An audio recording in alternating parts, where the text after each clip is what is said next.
And hopefully tonight everybody will learn something or learn some tips and strategies on living with their puppy and in harmony. And if you have any questions along the way, make sure that you go ahead and ask them. And the best way to do that is in your chat. You should have a chat feature at the bottom of your screen, and you can either chat privately to Carmen, who'll be answering or picking up all your questions, and then we'll be asking them at the end, or you can do it to the whole group if you would rather. But please do go ahead and ask questions. I appreciate y'all joining with us. I just want to let you know a little disclaimer. None of us are vets on this call, so any advice you hear is from us as individuals, not veterinary advice, and it's also not the, our views are not necessarily the views of the Otterhound Club of America Incorporated. So just to let you know that as well. As far as a little orientation to the controls, if you're not familiar with them on Zoom, you have a thumbs up button under reactions. I'll show you what mine looks like. So there I have my thumbs up on my screen. You also have a clap feature and a heart and stuff like that. So you can use those reactions. And you also have a raise your hand button under more. That is right under, for me, it's under the participants button. But you should be able to find it, let's see. On mine, it's on my participant side, so hopefully yours is the same as mine. But you'll be able to raise your hand that way. Also have different ways to view the screen. You can view it as speaker view or gallery view. Gallery view gives you a thumbnail of everybody, and speaker view highlights the person that's speaking at the time. Totally up to you how you use it. Sometimes it's a little bit more helpful to have speaker view on so you can see the person that's talking. But if you'd like to see everybody in the gallery, that's totally up to you. So with that being said, I think we'll go ahead and start with introducing Allison. So Allison, make sure, yep, you're unmuted. Excellent. Allison is our expert puppy trainer, and she's going to help us with training questions tonight. And Becky is our expert breeder and going to help us with some questions that are more breeder related. And then any of you other breeders that want to chime in, please feel free to do so. Becky, we'll start with, actually, Becky, let's start with you just telling us a little bit about yourself. That would be good, so we know who you are. Okay, can you hear me? Yep. We can. Okay, great. So I have been an Otterhound breeder from 2002 until 2014. And we have produced 6 litters over that time with 3 different moms and 6 different dogs that we've used for all the litters. So we have some experience with breeding. My background is in child development, which I found actually very helpful when I started thinking about puppy development, because there's definitely some similarities. You're concerned about the socialization, the intellectual stimulation, the physical development, as well as the emotional aspects of a puppy. And those are the things we think about with young children, and those are the things that we also think about with young puppies. So I try to kind of combine some of those things because they fit together well. Very true. And Allison, why don't you tell us a little bit about you so we know where you're from and what's your expertise. So my background, of course, was biology major pre-vet in college, and then, you know, that doesn't work out, so you go on to other things.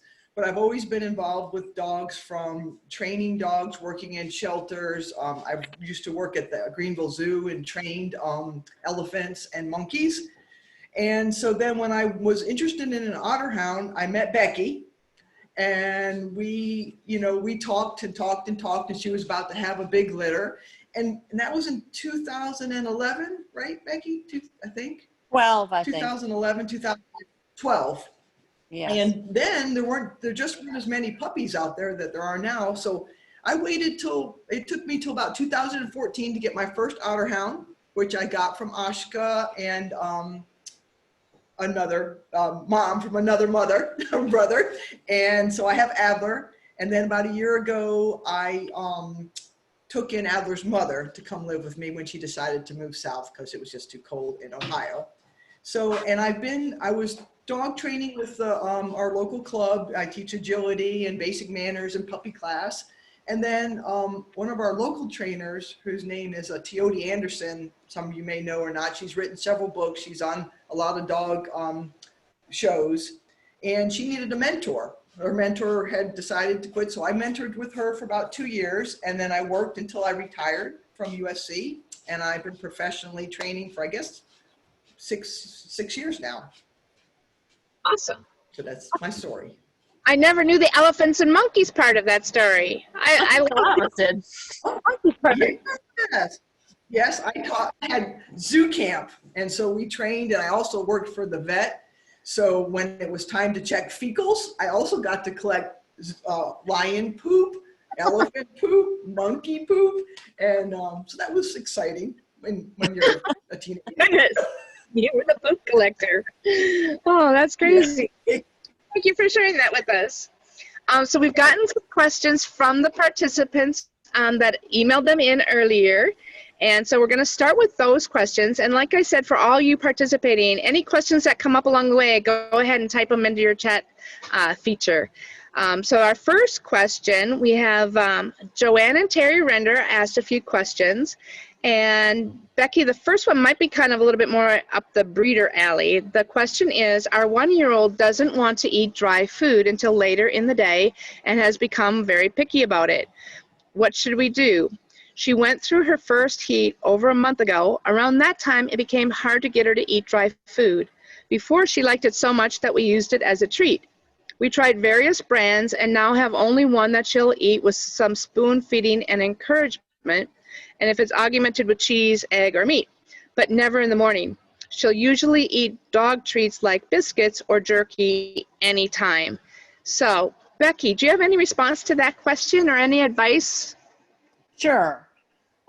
So some dogs think kibble is just a little boring, and I don't think that there's any problem with adding some additional things into the food. The mentor breeder that I had often, almost always, used something that she added to the kibble for her puppy. And we started our puppies also having some canned dog food to go in with the dry dog food. I think there's nothing wrong with adding some egg or a little cheese or some meat, something to get them started. But if you're finding that they're still not eating after you've added all these enticements or additions, then I think it's a good idea to just put the food up, wait until it's the next scheduled meal time, and offer them food again. And if they're hungry, they're going to eat. And so I don't think that you should worry too much about this because if a dog is healthy, they're going to get hungry and then they're going to eat. So sometimes they'll do that, I think, for kind of an attention-getting thing. And they know that we get concerned if they're not eating. So, you know, try giving them some supplements with the food, something that they will like. And then otherwise, put it up, wait till the next time is the advice that I would give. Mm-hmm. Excellent advice. I don't breed otter hounds yet, but I breed Black Russians, and I give my people the same advice. The bigger a deal you make of it, the bigger a deal it becomes.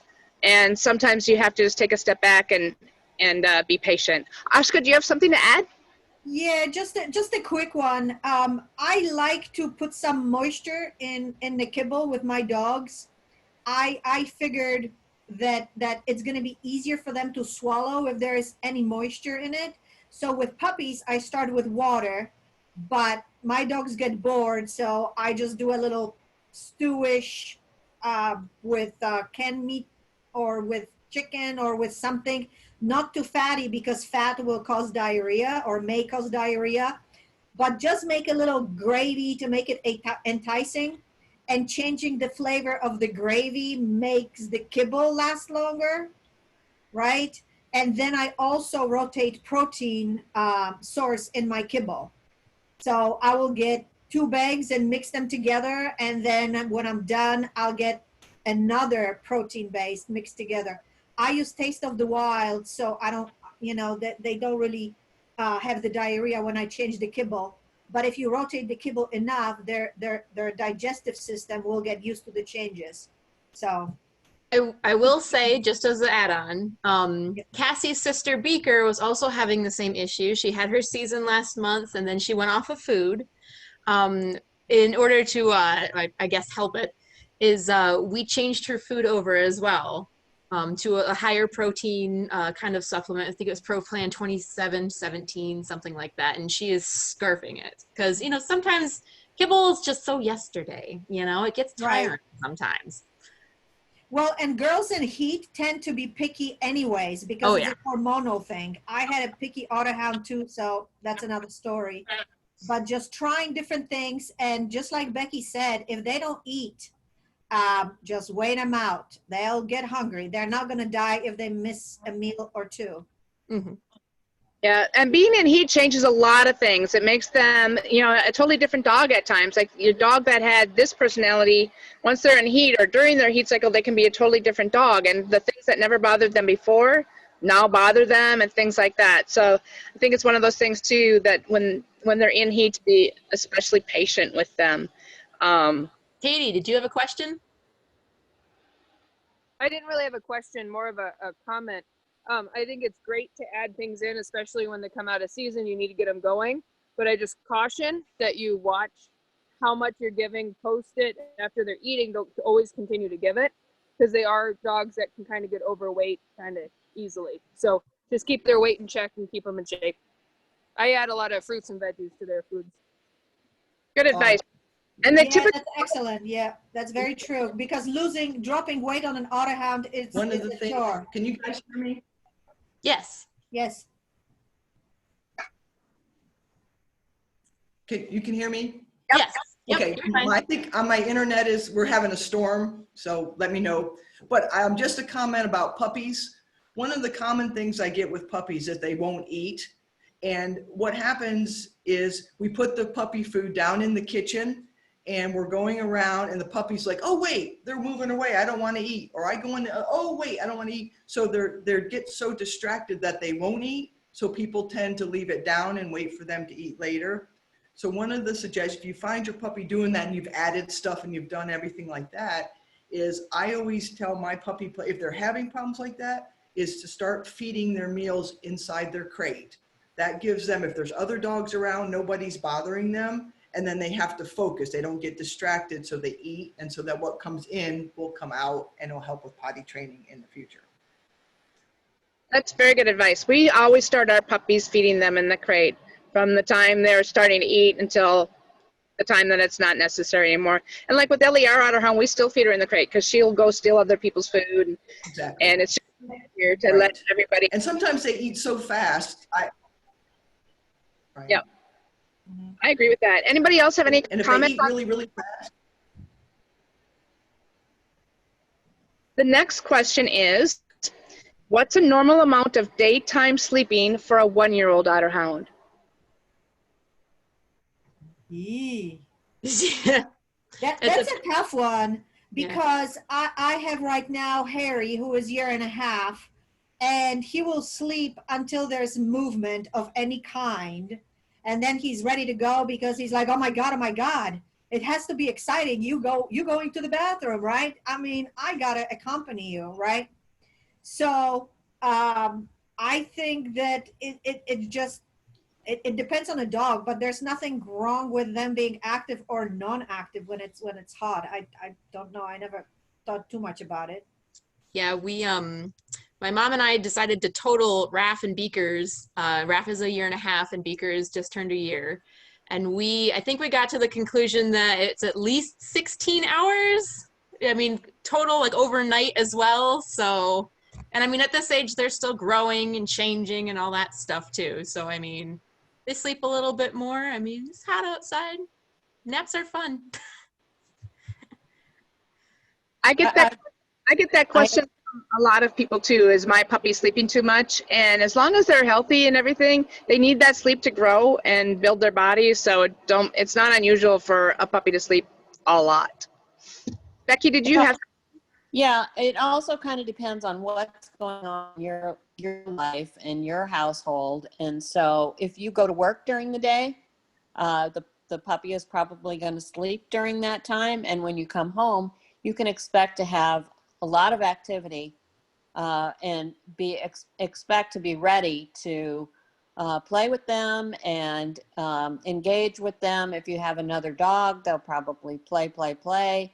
And that's really the normal way that puppies do. They really adapt, I think, to what your situation is. So, and if kids are active in the household, the puppy's going to be active as well. And so it'll kind of be a balance of active, and then they need to take a nap, and then they'll get up and they'll be roaring around and be full of energy, and then again they'll have a rest. So I don't think that there's a necessarily strict number of hours or minutes that they're going to be active. It's going to depend on what else is going on in your household.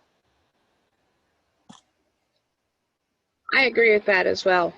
Just Thank to build on that a little bit, I think that other than napping, everybody should have a plan what to do with your puppy when the puppy is awake, because tired puppy is a good puppy, and that moment of energy is not that long, and their attention span is not very long, but they pick up good and bad habits at that time.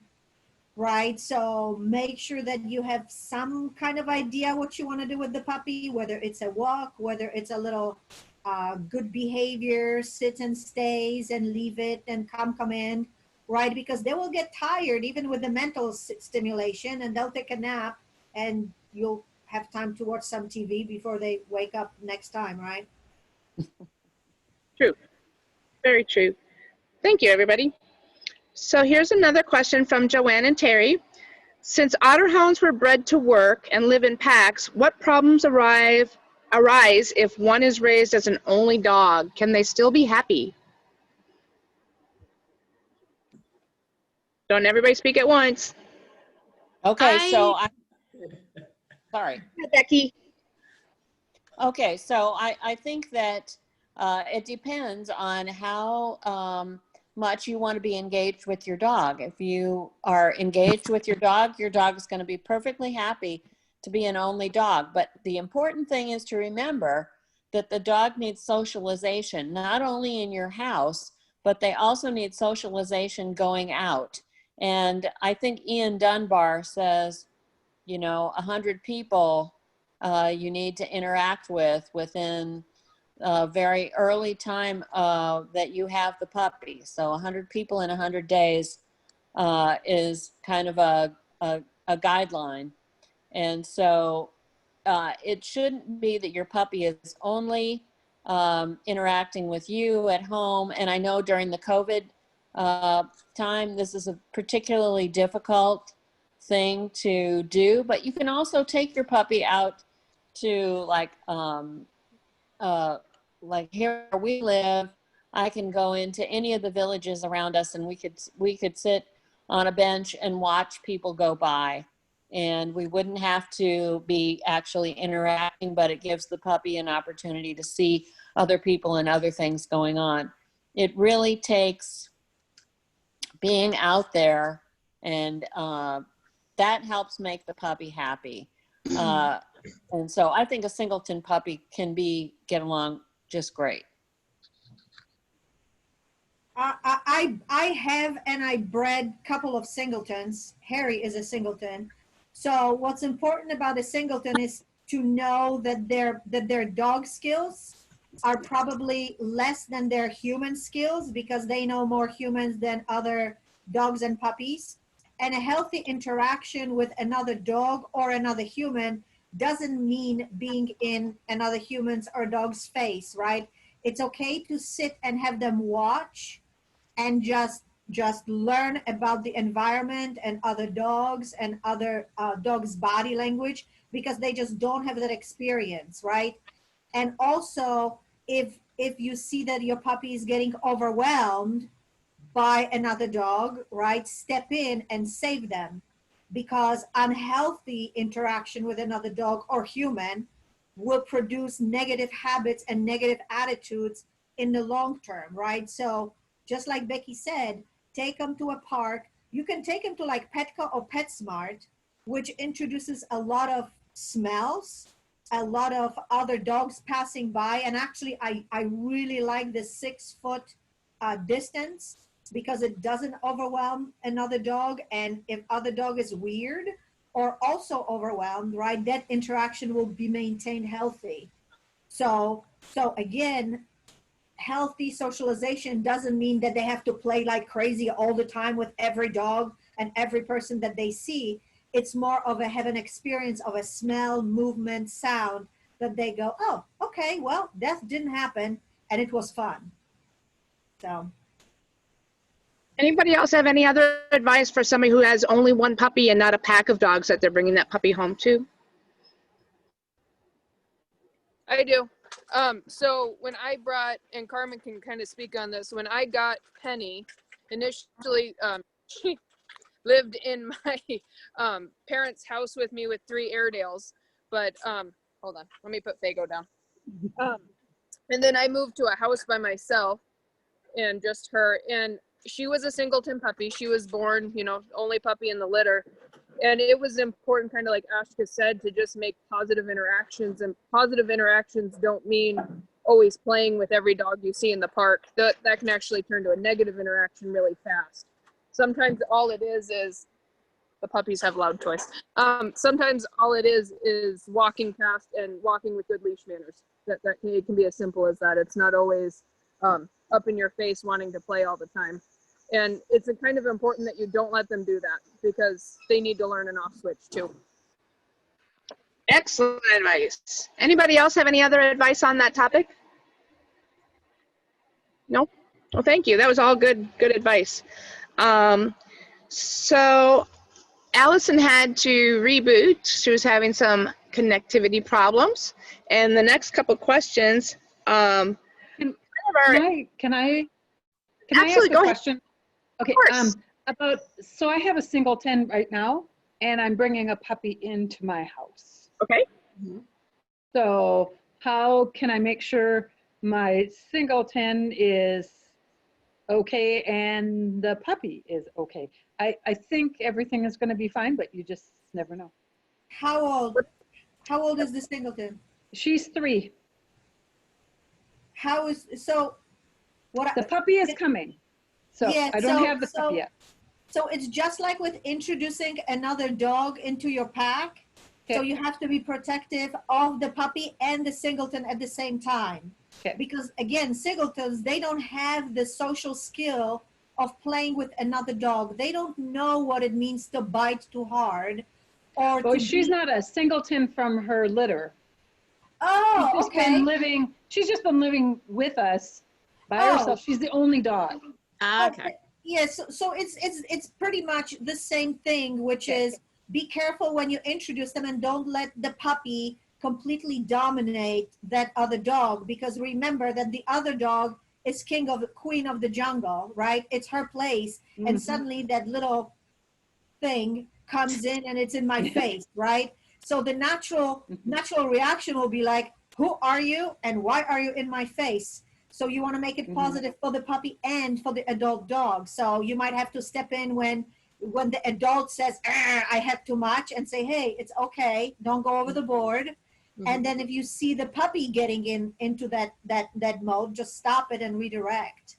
Okay. I agree with that. I have some piggyback on top of that, on top of Ashka's advice. Always give your older dog a spot to retreat from the puppy. So if the puppy is getting too much, that older dog has a couch or a chair or a crate or whatever situation, they have an out, so they aren't over, the puppy is not overbearing. They always have a choice where they can like even putting a board behind in a doorway where the big dog can jump over the board, but the puppy can't. Any type of retreat, because they don't want to have a bad relationship among the the baby and the older dog, but the older dog has to have a retreat, and the puppy needs to have boundaries and respect for the older dog. So I think it's important as an owner to, really be careful for both dogs. So the older dog cannot be, mistreat the puppy, and the puppy is still respectful to the older dog. And as long as they have a separate spot where they can go to retreat, if they feel, like overpowered, that's a good tool to have in your toolbox. I also think, Robin, that's a really good idea. But I also think that introducing the two away from your home, Yes. so that they're not in the same place that the one singleton dog has been in all the time. So possibly taking them to a park or a place where they can meet that is not on the home territory is a really great way for both of them not to feel territorial about the house. The other thing is, I think that it's really great to separate the puppy after they've been outside, they've played, they've had a good time. When they come back inside, put the puppy in like an area where there's an exercise pen or something that separates the puppy from the adult dog so that they can still see each other, but the adult dog feels the respect that the puppy is going to be all over them all the time. When we had litters of puppies, we would bring like one puppy upstairs at a time to kind of interact with the adult dogs when they got older and they were almost ready to go home. And I noticed that the adult dogs felt like the puppy did not belong upstairs. They were fine to see them downstairs. They were fine to see them outside, but they really did not like to see them in the main floor space that they were used to always being in charge of. And so providing the puppy with sort of an enclosed space in the area where they can see each other but not necessarily interact physically, I think gives respect to both the puppy and to the adult dog as a way of kind of helping them get together. Absolutely. Very good points. Good point. Thank you. Yes, Katie. So I've introduced maybe not many otter hounds. I only have two, but Airedales. And we're always big on setting up situations for success. So I would recommend highly not to like feed the adult and the puppy right next to each other or any kind of high energy situations. Just make sure that in those first few interactions that it's not over the top and that's not over things that could be kind of controversial. Absolutely true. I just have one more note about the puppy. On one of the seminars, it was actually pointed out the obvious, right? Which is, if a puppy learns that it can make the adult dog submit to play whether they want it or not. In other words, adult dog wants to take a nap, right? We played, now we have a nap, and the puppy says, but how about now? How about now? How about now? I nip you on the ear, I nip you here, I run around, I bark at you. You teach the puppy, and then eventually adult dog will be like, oh, okay, fine, let's play, right? It develops in a puppy a habit that is a normal behavior.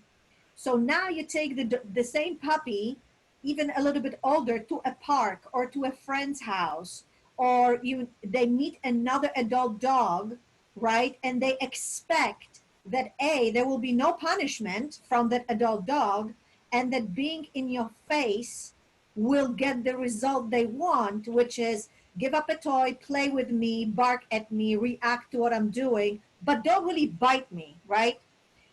And if it's a strange dog in a strange environment, your puppy might be in trouble, and it might create really negative situation that will physically and psychologically scar the puppy, right? They will become skittish, they'll become aggressive, because it can go either way, right? Fear can cause different reactions. So creating safe space and setting up successful, positive experience for both dogs, I think is a key. And you are the Good. guardian with the toy and I don't know, and a baby gate. Good point. And you don't want your puppy to learn that every dog is like the dog in your house, because not every dog is like the dog in your house. Right. Excellent. So the next question is from Jennifer. Jennifer asks, my biggest concern with my Otterhound puppy is aggressive biting. Initially, I tried to be tough on him, but it seemed to just escalate the situation. Now I am talking to him quietly when he has an object he isn't allowed to have, but has high value to him. It seems to be working better. Anything else I should be doing? Allison, you want to start us out on that one? Sure. You know, any resource guarding is the general term that everybody uses for that. It's basically anything that the puppy says is mine. And one of the things that I found is that when I first meet a puppy, there's always a high value. It could be a treat, it could be a toy, it could be his food, it could be a rock that's out in the backyard that he decides is mine. And one of the things we tend to do is when a puppy grabs our brand new $60 bra and runs with it, we chase him, we grab them, and we pull it out of their mouth. And then they start grabbing things and running and being part of the game. So it is a form of aggression and it can get out of hand. And like we said, I'm not a behaviorist or a veterinarian, but the take home on the resource guarding is no matter what it is, when I start, one of the first things I work with a puppy is trade or give or drop or whatever people use. So you never know. People used to say, oh, put your fingers in their food and see if they're okay, whatever. But you have to study the puppy's body language. You know, sometimes puppies don't care if you just walk up to them. They're not going to growl. But you may notice that while they're eating and you move closer, they might put their head down. They might start to eat faster. That's a sign of resource guarding that may not be caught early on.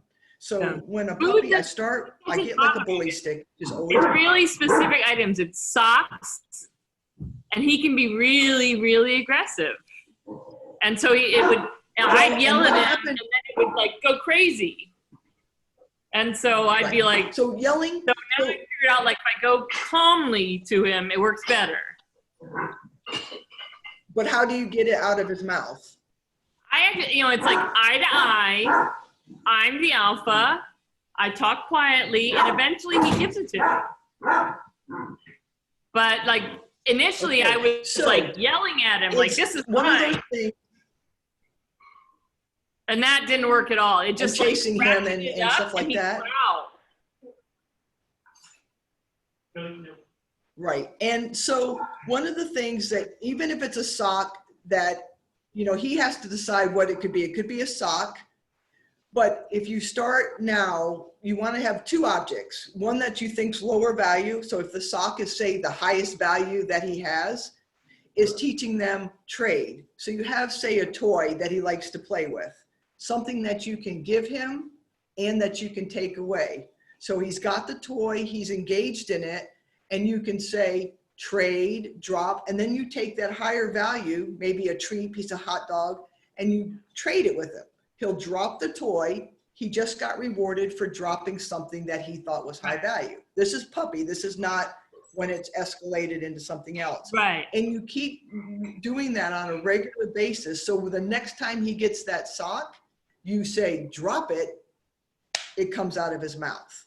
Okay. The more you yell and the more you try to be alpha, it's going to escalate the situation. That's what I realized about a week ago. And then it becomes a game. As soon as I went in aggressively to get it back, he then was like ready to bite me, like to get it back. And it, I've got blood, scars on my hands.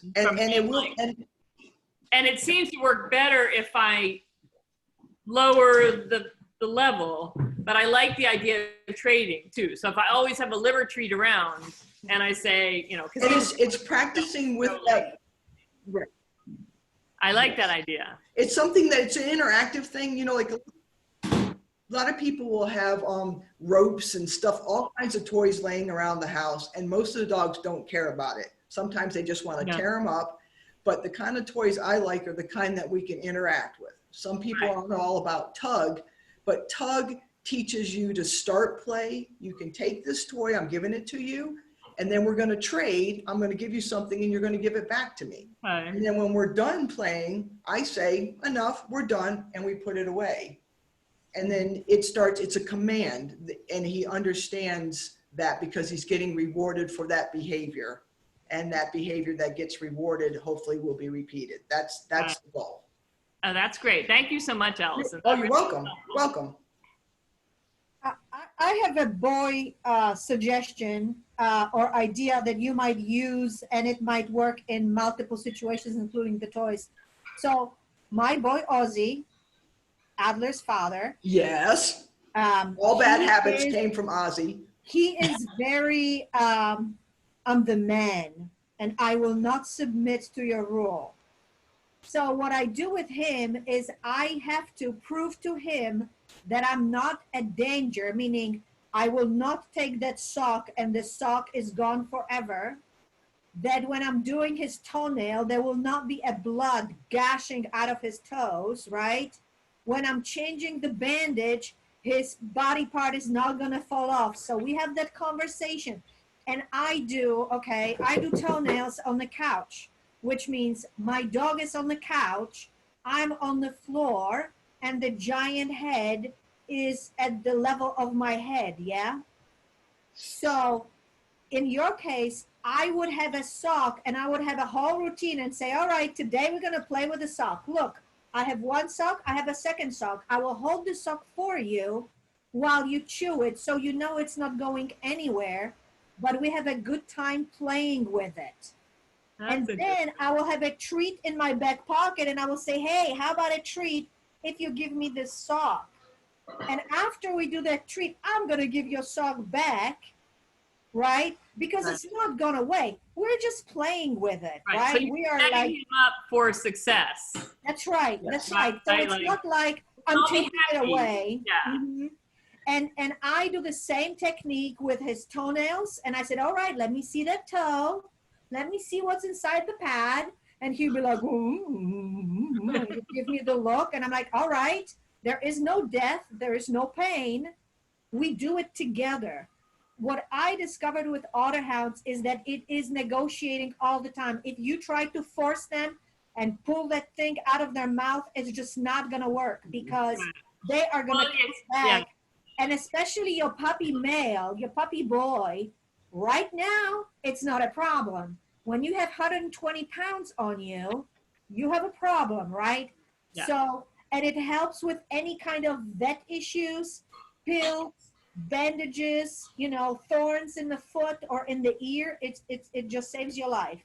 Yeah, But that he's makes 10 now. I have to prove myself to him every day. Ooh. So it's not something that you can stop practicing.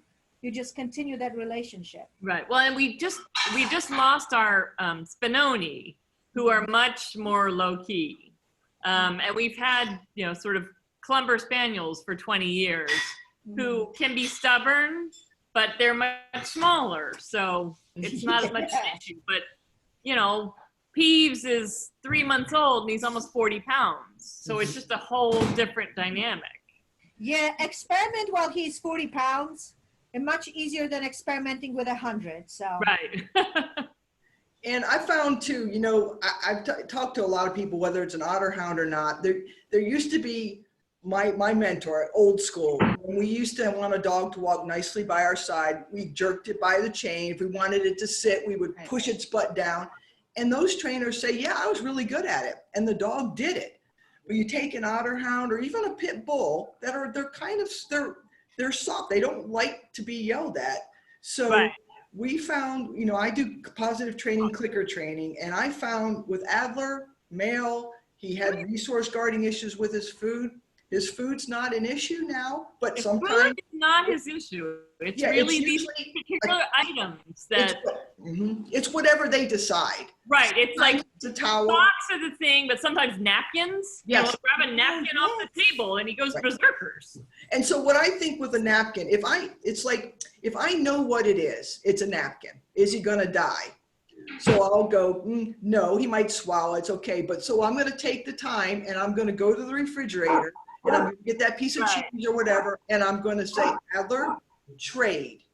Right. That makes Bounces in their brain and they go around and they go, pfft, and then Right. bam, you're there with the right. treat. I have a piece of bacon. Do you want a napkin or bacon? Exactly. But I use a word so that later on when you're saying, drop it, stop it, quick, give it back, and you have a word. Right. Now, if I say drop it to Adler sometimes, he's like, I'm not sure this one always works. So I have to stand there with him. It might take like 10 seconds, but trade every time. So it's something I work now with, because someday it's going to be something that you're not sure. Why are you resource guarding me, or Right. the remote control, or the spot on the floor, things like that. Right. No, well, that's really helpful. Thank you. Call me anytime. Can I interject something here? Yeah. What I have found, if you have a refrigerator that has an ice dispenser in the door, I start my dogs early on with ice cubes as a treat. Oh yeah, we already do that. My Does Clumber that- Spaniels think ice is the best thing ever. Okay, but if you've got a theft in progress, the word ice gets his attention. I mean, here he comes. I just said it. This one's 7.5 years old. Whatever is in his mouth, all I say is ice, and he will be fully distracted and walk over to the refrigerator and wait for me to hit the little button that brings the ice out. And by then, have to feed he him has again. lost the will to hold on to the ice. It's usually a toy issue. It's written down on the cabinet. But On the ice is great because it's non-caloric. Right, yeah. And it's an interesting thing, and I use it as a trade, but the word is what gets him going. Right, and he learned that word. Ice Right, is drop it, ice is trade. Powerful to him. Yeah. And it could be banana, and then you could give him a piece of ice. Well, we don't Whatever need that to- word is the word that he's Right. going to realize is But then he relates it to the sound, and we have to walk all the way over Yeah. to the refrigerator. Oh, So that's- there's a yeah. distance factor that works as well. So it takes the little pea brain away from whatever he's looking at to like ice. I'm at the freezer. That's Yeah. right.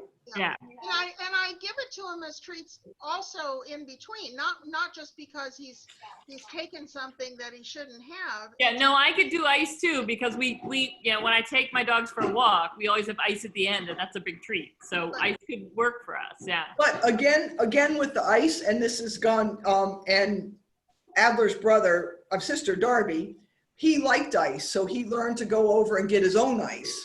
So he pushed the button to get ice. So, but then the ice hits the floor, and then I had a resource guarding issue. So Oh. there's like, so if they Right. hear ice, all the little dachshunds and everyone comes in, and then I have to say nobody gets ice. So now the ice machine has So to be I turned put off. the glass underneath the dispenser area, and then I take that and I'll get 4 or 5 cubes and I bring it over to There you his go. dish, his Right. empty food Oh, dish. yeah, and that's put smart. it in the dish. So there's distance, there's movement, there's Right. distraction, there's recognition of treat. It's a process. So it'll take him some time to get from A to Z with Absolutely. other things in between. And, we can negotiate. I can say, drop it. And then he has to decide whether or not he's going to. And I do that first before the ice part of it. He may decide right at that point to let go. But if he hasn't decided that it's his idea instead of my idea, that's when we go to ice. Right. Well, it seems like the clear message is that they need to figure out that they are part of the decision-making process. That's right. Right. Initially I was really trying to impose my opinion on him, and it just escalated, and it just was going nowhere. And it really, 7 days ago, I kind of went, well, maybe if I do the opposite, that seemed to work. Right. And I think these other ideas of negotiating a trade or ICE or whatever it is much more positive for him and for me.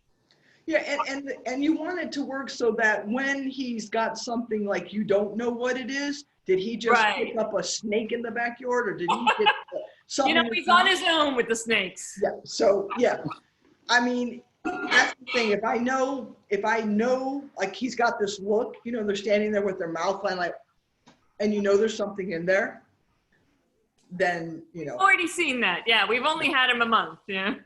Yeah. And sometimes too, what works for other breeds of dogs doesn't work for another dog. Well, no, and that was my experience. Is that my negotiation with a Spinoni and a Clumber were completely different. Yeah. You know, Yeah. a Clumber is all about food, so you could like give anything, and you know they'd start Right. eating. Right. So Yeah. Otterhound, there's a decision-making process, and it seems like he has to buy in. Oh, of course. That's like a breed characteristic at this point. 9 times out of 10, it's like, if it's not their idea, it's not an idea. So They're not going to buy in, and they're not going to, you know, play with you. So That's right. well, That's that's right. great. Yep. Thank you. Good. all right. Allison, may I ask you a quick question? Absolutely. Merlin is really good about drop it, and we've figured out pretty much how to deal with his jawsing every member of the family, except he loves ankles, and he will sneak up behind you and just attack. So what I've been doing is I've been teaching him the off command. And so I say off, and the minute he comes off my ankles, there's a click and a treat. But he's inflicted some pretty nasty wounds, and I have been doing working on Be Nice, where you put the cream cheese on your hand and you condition Be Nice with a click and treat. But when he decides he wants to play with ankles, you can forget about Be Nice. You know, it reaches a point where you almost have to grab him if he has his halter on and just yank him away, because you're not going to be walking. How old is Merlin? He's 14 weeks. Okay, so the biting, the 14 weeks, you know, they start teething right at that Right. 4 months. So if he's starting to really teeth and biting your ankles a lot, my first thing would say, what do you have available for him to chew on? That my question is always is, if you give your puppy something that he would go off and chew on for 15 minutes, what would it be? Well, we've got so many chewies. We have bully sticks, we have yak chews, we have frozen washcloths. I mean, you know, but it's like all of a sudden he decides it's an ankle, and, you know, nothing is going to deter him. Are you crate training him? Yes. Okay, so my next suggestion is what I do is, you know, it's like 3 strikes and you're out kind of thing. Right. So if the thing is to prevent him from getting to your ankle, because Right. every time he makes contact, he practices it and he gets really good at it. So if he's starting to go to your ankle and you have that bully stick or that yak stick and you redirect him and say, hey, this is what we chew on. If he Right. goes over and he lays down, he says, oh, cool, I'm going to chew on this. That's great. If he goes for your ankle again, I say, okay, time out. Time We out. go to our crate. I use the word time out. I put Okay. it in. My trainer said I shouldn't, my mentor said don't treat, but I think if they're going into their crate and I Right. say time out, the difference, what I do is I might give them a treat, but I close the gate, I lock it, and I turn around. I don't say Right. anything to them. And while they're in there, 10 minutes max, you can look at him, either A, he's gone to sleep, or he's sitting there like this, like, I'm okay. So what I do is like, okay, come on out. Right. Come out, goes over, he plays with a toy, he's great. If he goes Okay. to bite my ankle again, he goes back into timeout. There's Okay. a consequence, and it's not, we call it negative reinforcement. So Right. people with kids, you know, you're arguing Right. over the iPad, so you take the iPad away. You don't Right. beat the kids or throw them outside, you just take that away. And then when you say, oh, hey, they're playing better, here's your iPad. And that's how I train my puppies, Okay. to get the consequence for it. Okay, because I have put him in the crate when he's been god awful. Yeah. And he proceeds to bark and yell at me for a good 10 minutes, to which I don't respond. And he comes out when he's calm and can behave like a nice puppy. Right. And you don't want to let him out. And the thing is, if he's gone to the bathroom, you know he's gone to the bathroom, Right. he's had plenty to eat, and he's still biting at your ankles, then the next thing is maybe he's not getting enough good quality sleep. You've got, sounds like, Right. proper chews. So he needs another consequence. He can't do that. And I find that the ankle biting is attention getting, right? I Yes. find that, you know, he'll be fine, and but if he feels like either the Clumber Spaniel's getting more attention than he is, or that somebody forgot to say hello to him, that's when he goes for the nipping. And he'll go, and Peeves will do like little nips in the back of your thighs, which that give you really those hurts. bruises. Yeah. So, Allison, going off of that, some people have have done in past, say, you know, if they're mouthing your hands or your ankles or whatnot, putting just balling up your fist so it's a little too big for their mouth, so it's a little uncomfortable, like, hey, I should back off, or putting your thumb on their tongue and just kind of pressing down a little bit so they're like, oh gosh, you know, what's going on? And they just kind of, you know, sit for a second and then kind of reprocess things. What is your take on that? So my take on it, we have a lot of veterinarians that will tell their people, they're jumping on them or mouthing them, and they'll say, take your finger, put it up, pinch their gum and stuff. So to me, what's that telling them? That's telling them that a hand's coming to them, it's gonna hurt, someone's gonna hurt me. So it's like, I told a friend of mine once, it's like if you were talking to your wife and every time you opened your mouth, you got slapped across the face, but you didn't know really what you said. You know, maybe I said you were pretty, bam. No, maybe I said I didn't take the trash out, bam. So with a puppy, with the negative, they're still practicing the biting. They're still putting their teeth on you. Yeah, I think Peeves would bite me harder. Yes, and so what I say is, and Otter Hounds are not the sensitive breed. You have some puppies, maybe they have 8 brothers, 12 brothers or sisters, and they have that bite inhibition as puppies because they play with their brothers and sisters, and you hear them go, eh, and then they say, okay, oh, I bit too hard. So by the time they leave the breeder and they've been around, they get to you and they need to know what's too hard. Mm-hmm. So we never, no matter how we play with a pup, we never let them put their teeth on us.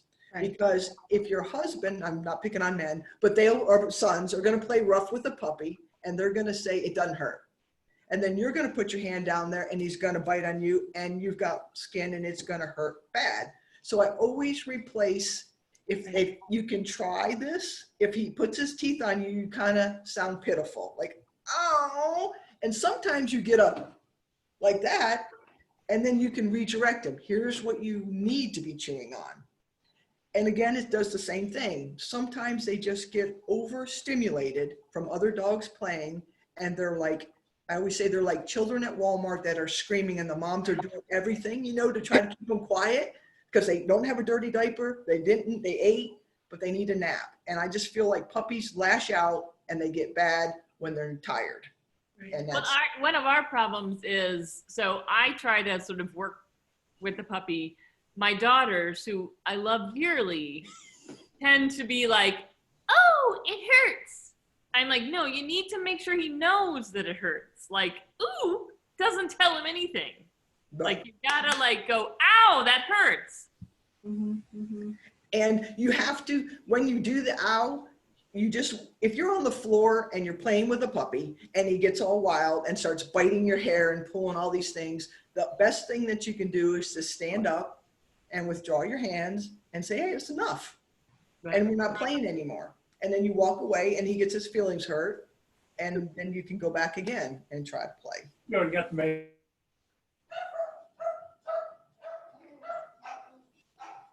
Bev, did you have something? Go ahead. I have learned something a long time ago, and it's called positive thinking. It's using the word don't that should stop, and you should use the word tell them what you want them to do. So what I'm going to do is give you guys some examples, and then hopefully it will change your method of thinking, because since it's a very negative world, we need to think positive. So using the word don't, if you close your eyes and I ask you to picture your dogs, you can see them.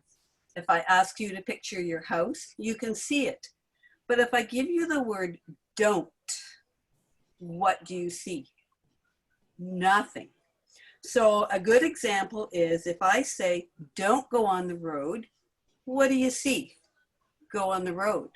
But if I tell you to stay on the sidewalk, you see stay on the sidewalk.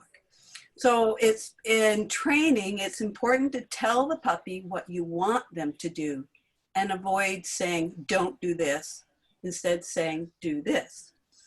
I had another example. A lot of conversations say, don't forget. What do you see? Forget. But if I tell you to remember, then you remember. It's positive thinking, and it definitely helps in training dogs. Absolutely. The thing I hear all the time is people say, well, I tell them no bite, no jump, no this, no. Yeah. The only thing they're hearing is no, and no doesn't tell them a thing. So when you say no bite, I use the word gently. And the only time I use no is when I mean it. I like the word wrong. It's a softer word. Yeah.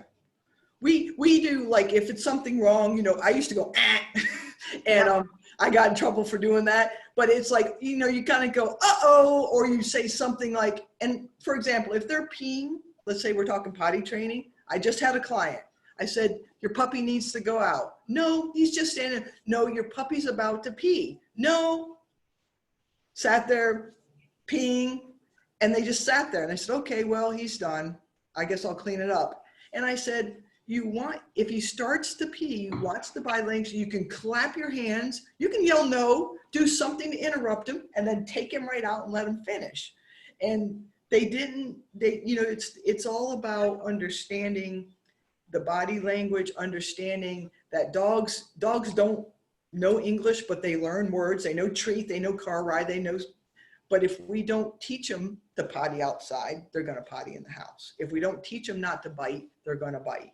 And I'm all about the positive training and not using the negativities in what we say. Okay, and I have one more comment to add to that.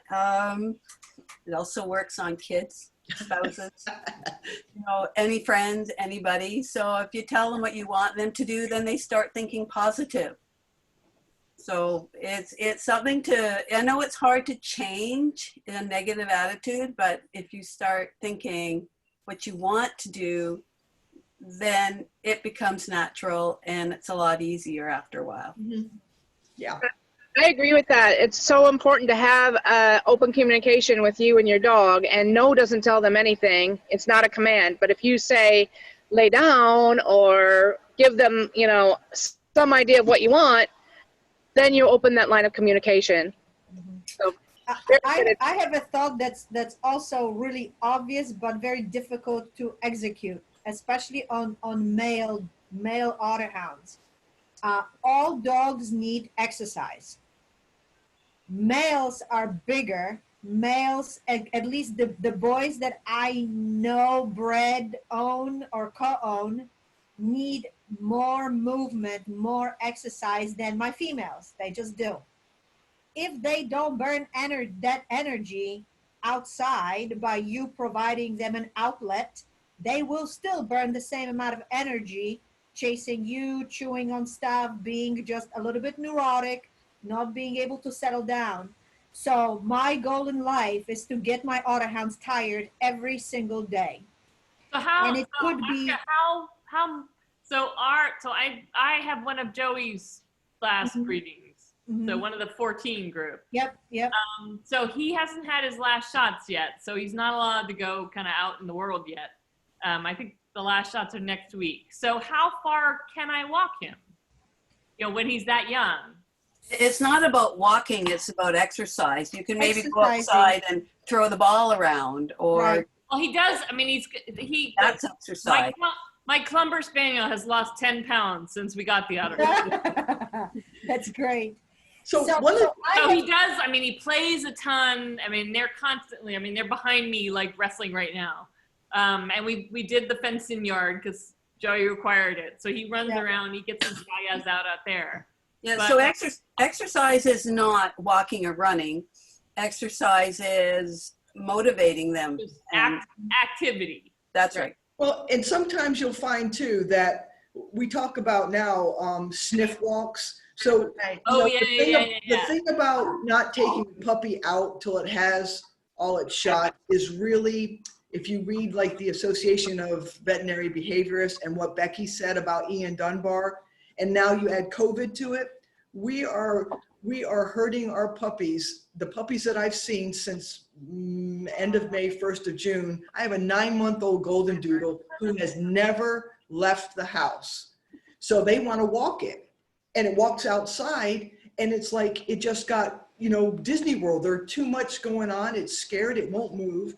So even if he doesn't have all his shots, you can take him to PetSmart, put his bed, put a towel in there, Right. take him in the car, go through drive-throughs. Well, I do take him and he and the clumber down, you know, just sort of to the end of our road, sniffing. You know, we don't have any other dogs on our road, so I figure it's pretty safe. And then, You know, we'll go a little farther after we get to next week, but you know, my sense is that if it's not like exercise walking, that it's okay. If it's sniffing walking, then it's not gonna be too much for him if we go like a mile. Yeah, you don't, and it's like anything else. If, you know, I was a runner and I wanted to train my dog to run, you know, cross country or whatever, I'm not going to start with 10 miles. We're going to start with, and there's a formula that's been out there for a while. It's like for every month your dog it's 5 minutes, I think, of exercise. Oh, okay. 3 months dog, no more than 15 minutes. But it's, sometimes you'll find too, now that he's at a really good age, right around that 4 or 5 months, is when you start doing some obedience training with him, doing some sniff puzzles. There's so much stuff online, doing a snuffle mat, a stuffed Kong. Those are the things that are going to tire his brain out. Because he can exercise, he can play with the dogs, but sometimes that ramps them up too much. And then they get cray-cray, and then you have to do something else. So the mental stimulation, I think everybody will agree with, is just as good as a half a mile walk sometimes. Right. So the mental, and is that kind of stuff available through all the website, all the Yes. I mean, the things online that vendors? Yeah, and something simple that I think every puppy owner should have, and I don't know how everybody else feels, is the classic Kong. You know, the big Kong. And people always say, I just put peanut butter in it, and my dog doesn't like it. Joey gave us one of those, and he loves that. So what you can do with that is put his kibble in it, and then you can add some chicken, some peanut butter, or whatever it is.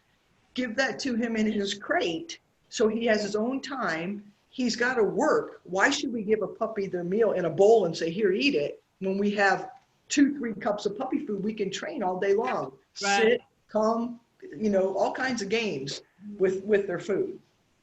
Well, I also think, so my experience with hounds in general is that you have to expose them to noises and situations outside of your house, because if you don't, they will only revert to spookiness, which hounds by default are kind of not trustworthy, you know. For some reason, Peeves, like we had obviously, you know, sort of we had the I can't even pronounce the name of the tropical storm we had here in the Northeast, the Isaias. Oh yeah, right.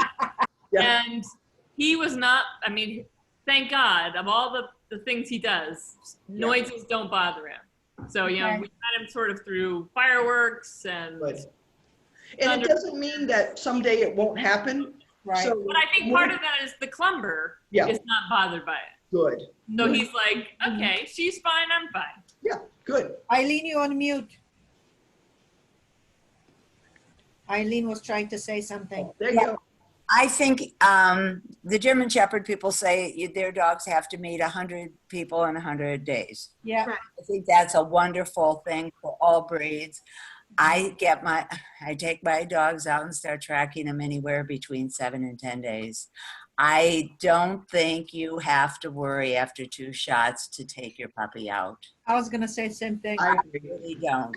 Cautious about like areas that have dog poop in them or something. You know, keep them in. Somewhere, yeah, go Take them to to, a pet I just say, you know, we live in Fairfield County, Connecticut. It's very heavy density in terms of dogs and people. Right. drive them Especially right now. yeah, and the other thing And would, nobody cleans up. Oh, yeah. I would still try to get them to a place Get where him out. that many dogs, and I would also take them separately from your clumber. Yeah, Okay. I would recommend that Yeah, too. it will build his confidence because he needs to exist as a dog by himself and with the clumber and with the environment, other dogs and people. Yep. And the longer, right now he's very flexible in his head. He's like, Yeah. okay, I can live with the noise. Oh, it's a thunder, great. It's a dog, it's great. But the longer he is in the same environment, the more difficult In the it's bubble, for yeah. him to adjust. Mhm. So I think- I do agree with the shots. You know, by now the 2 shots he has immunity. But you take baby wipes with you, and then you Yeah. don't want them to come back in the house and lick their paws. So the worst Yep. case scenario is you have the baby wipes, you wipe their paws when they come in, and Yep. the chance, and I don't know, someone might know this, but the chance of him getting sick is not, how do you say that? Not the risk so great of him being not socialized. And It would be how, more and damage. how far would you suggest I walk him? It doesn't have to be far, but I think what Ashka said, he should go by himself. And didn't you say you were clicker training? You had a clicker? No, we haven't. You haven't started, okay. So you want to bring some really good treats with him. Yeah, So, I do liver treats. so if he's out, and liver treats in the house may not be good enough outside in the Right. big world. Sure. So I always suggest doing something maybe he hasn't had, but based on his stomach. I don't actually give him the liver treats in the house. Okay, so they're outside So treats? they're special. Okay, so They're for training. So I would maybe even try something that you might think's higher value. So say you're outside with him all by himself, and then this little kid goes by on a bicycle, and he goes, "Oh my gosh," and he freaks. You can say, "Look, it's a kid on a bicycle. Good boy, here's a treat. Good boy, here's a treat." Right. And we make it happy. If there's nothing there to make him feel better, then he gets scared, and then takes longer to get him. Right. That makes sense. Yeah. And it doesn't have to be a walk necessarily because you will see if he wants to walk, but maybe he'll be like, whoa, people, it's too much. Too many kids on bicycles, man. I need to process.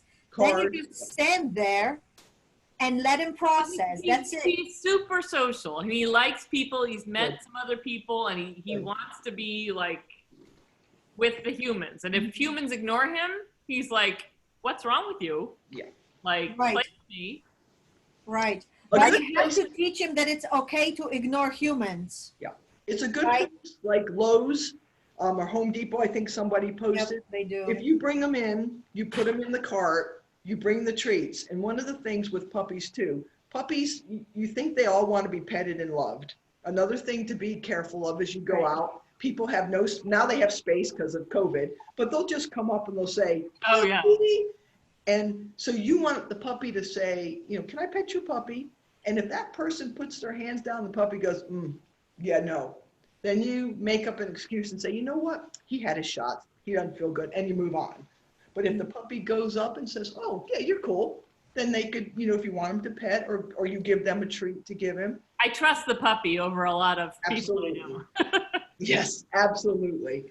I had this guy, I was at the park, he came up to Adler, grabbed his beard and kissed him. And I didn't even have time to react. And Adler was like, "Oh my gosh." And it could have been awful, but I didn't even have any time. And he just luckily he was in a good mood that day. He didn't care, but it just caught him off guard. So That's so it's scrumptious. Oh, that's people are, crazy. Yeah, I would make sure that Eiderhounds are pack animals and they will bond with other dogs. And one of the most difficult things is to make sure that he gets away from your other dogs and by himself and has those experiences because Sometimes they're fine with the other dogs, and then you take them away. Yeah. All Yeah. upon. Like So- emotional And that support. was our Spinoni, who would be happy with our clumbers, but was petrified in the bigger world. Yeah, that's right. And I think, we'd like, if Peeves develops well, we'd like to show him. So we do want him Yeah. to be comfortable in a bigger environment. Carmen, what did you have to say?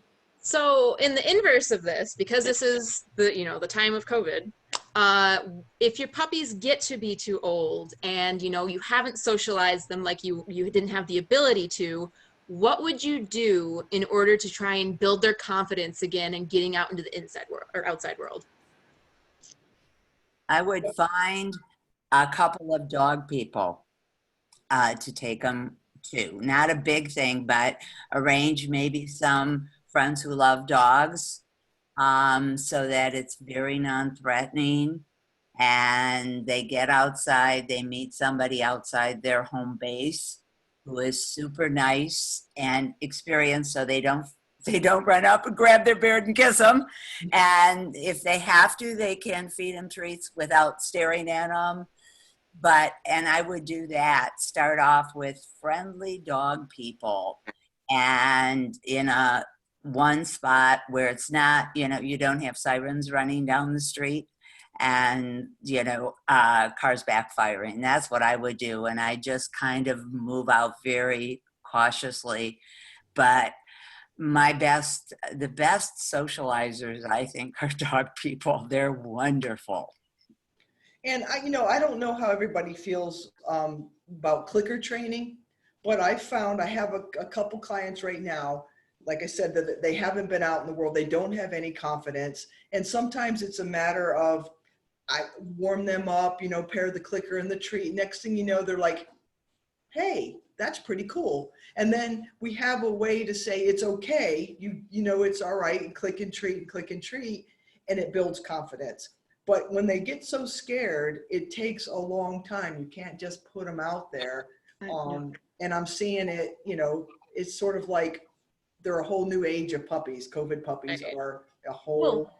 Yeah, I use car. So if I don't have time to take my dogs out, and of course my dogs now are older, except for the punks. If we just go for a ride, you can take them to a busy parking lot and let them look through the window. Right. And say, oh, the world is big, all their noises, there's a kid on a bicycle, and oh, there's somebody honking. And then you treat them and you let them look, and then you go home. Or maybe you let them go out to pee and then you put them back in the car. And that could be a good experience away from home. I think it's really, really important, because if the older they get without experience, the more spooky they will get. Right. And what I discovered is that they get to the point that no matter if it's a liver or whatever treat, they'll be like, I'm freaked out. You keep your treats. Right. I'm like so freaked out. Yep, Right. that's true.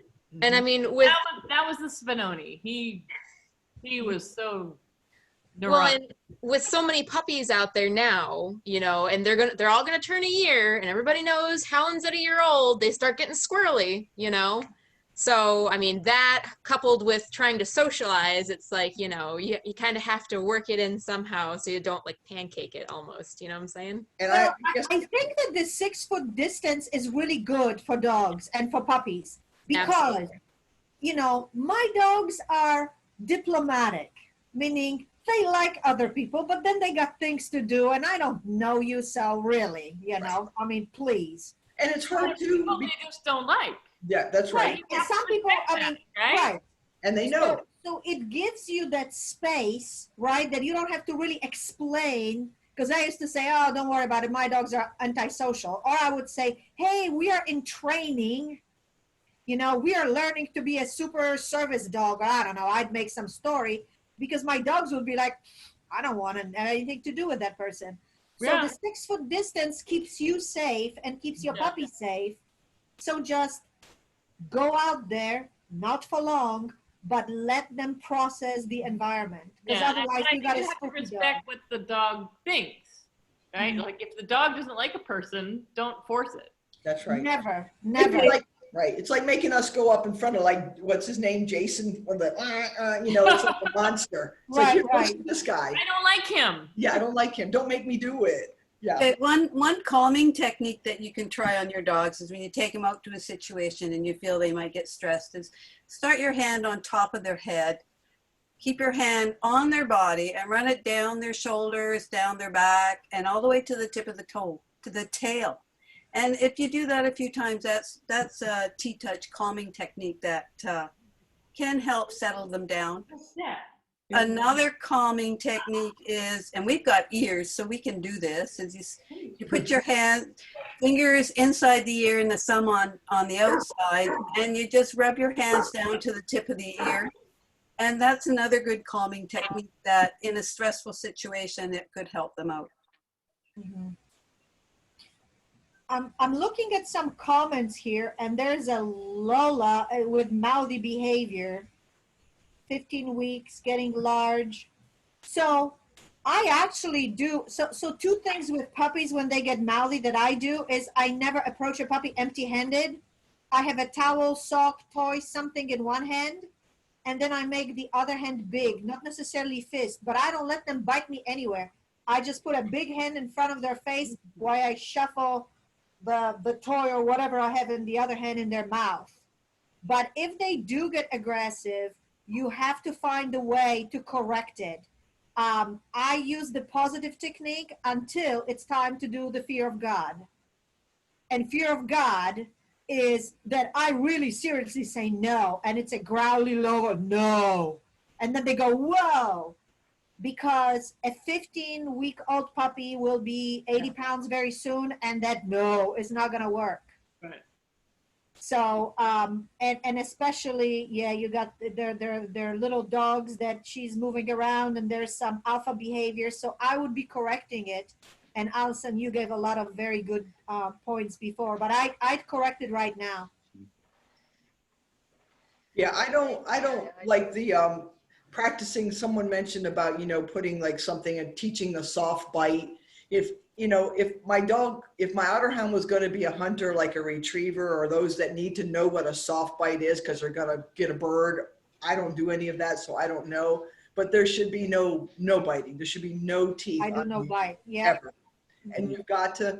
The other thing is real important is handling. Our dogs, at least they don't have to be seriously groomed, but we start our puppies with handling right away. Positive. There's a whole new fear-free veterinarians now. You might have heard fear-free certification. So it's like when you go to the doctor, if they just grab, stethoscope, stick it on your chest, you kind of jump back. So with our puppies, what I teach is like, I have this little puppy, it's kind of calm, I have some treats, and I go, can I see your ear? Sort of like Ashka was doing. Look at this ear, here's a treat. Let me look inside this ear. How about your nose? How about your tail? And you just keep doing that to the point where when I get a paw, I'm holding the paw now and I'm rubbing each toe, and then I'm getting them to hold their paw or hold their chin. I taught Adler like face. So he has to put his hand like this so I can do his beard. So all those things for grooming, because we all struggle with that beard, and they get used to that, and putting them up on the table. A lot of people will tell me, I tried to cut my dog's nails sitting on the floor and I'm struggling, or on whatever. You need to put them, like Ashka said, somewhere where that's their place and they know where to be. My little dogs I can hold. Adler has to go up on the table, and then we can do the paw. So what they're really good at, and someone talked about ear cleaning, it's like the resource guarding. You go to touch their paw, they try to bite you. That's you my go to paw. touch the paw again, they start to bite you. Now, what they've done is they just trained you. I'm not going to touch that paw because he's going to bite me. And now they get what they want. So we have to turn it around to make it positive. Here's my paw. Here's your toy, here's your treat. Here, take your paw back, just like Ashka said. I don't want that paw anymore. Then you get this paw, and then it starts being positive. But they're very good at, don't touch my ear, don't touch anything, and then we stop, and then we have to struggle forever to clean their ears, their eye drops, or right. Right. Very good advice, Allison. In fact, we had a question about that, about doing nails and dremeling and stuff like that, and it all kind of follows that same thread. Where you get them used to it little by little and make it pleasant, then it's not a big deal. The more of a big deal you make it, the more it's going to be a big deal forever. Right. Any other suggestions on that or on puppy manners, Allison? I don't know what everybody has around them. We just started back not too long ago because of COVID. We teach group classes and we limit to 6 puppies. And sometimes they're puppies, sometimes they're older. We have spacing. Everyone has a mask on now. But if that's available, the basic manners, you know, dogs can sit in your house probably. You can tell them to sit, but are they going to sit somewhere else? And it gives them the socialization they need in small groups. Positive training, it shows you what fears they have. So if it's available and they're doing it COVID, my suggestion, or if they have we have a puppy head start, or there used to be a lot of puppy play groups, but now with COVID, there's not. Right.